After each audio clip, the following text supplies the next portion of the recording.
اور جب ہم نے ان سے کہا کہ اس گاؤں میں داخل ہو جاؤ اور اس میں جہاں سے چاہو خوب کھاؤ پیو، اور دیکھنا دروازے میں داخل ہونا سجدہ کرتے ہوئے اور حطۃ کہنا،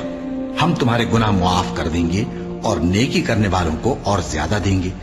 تو جو ظالم تھے انہوں نے اس لفظ کو جس کا ان کو حکم دیا تھا بدل کر اس کی جگہ اور لفظ کہنا شروع کیا،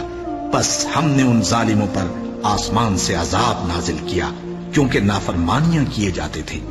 اور جب موسیٰ نے اپنی قوم کے لیے ہم سے پانی مانگا تو ہم نے کہا کہ اپنی لاٹھی پتھر پر مارو، انہوں نے لاٹھی ماری تو اس میں سے 12 چشمے پھوٹ نکلے، اور تمام لوگوں نے اپنا اپنا گھاٹ معلوم کر کے پانی پی لیا۔ ہم نے حکم دیا کہ اللہ کی عطا فرمائی ہوئی روزی کھاؤ اور پیو،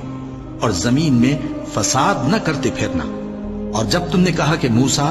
ہم سے ایک ہی کھانے پر صبر نہیں ہو سکتا تو اپنے پروردگار سے دعا کیجئے کہ ترکاری اور ککڑی اور گیہوں اور مسور اور پیاز وغیرہ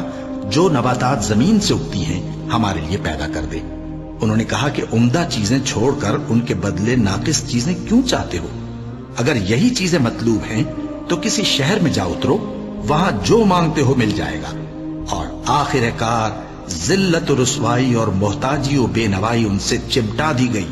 اور وہ اللہ کے غضب میں گرفتار ہو گئے۔ یہ اس لیے کہ وہ اللہ کی آیتوں سے انکار کرتے تھے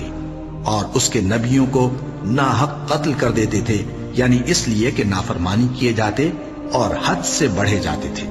جو لوگ مسلمان ہیں یا یہودی یا عیسائی یا ستارہ پرست، یعنی کوئی شخص کسی قوم و مذہب کا ہو، جو اللہ اور روز قیامت پر ایمان لائے گا اور عمل نیک کرے گا تو ایسے لوگوں کو ان کے اعمال کا صلہ اللہ کے ہاں ملے گا، اور قیامت کے دن ان کو نہ کسی طرح کا خوف ہوگا اور نہ وہ غمناک ہوں گے۔ اور جب ہم نے تم سے عہد کر لیا اور کوہ طور کو تم پر اٹھا کھڑا کیا اور حکم دیا کہ جو کتاب ہم نے تم کو دی ہے اس کو زور سے پکڑے رہو اور جو اس میں لکھا ہے اسے یاد رکھو تاکہ عذاب سے محفوظ رہو،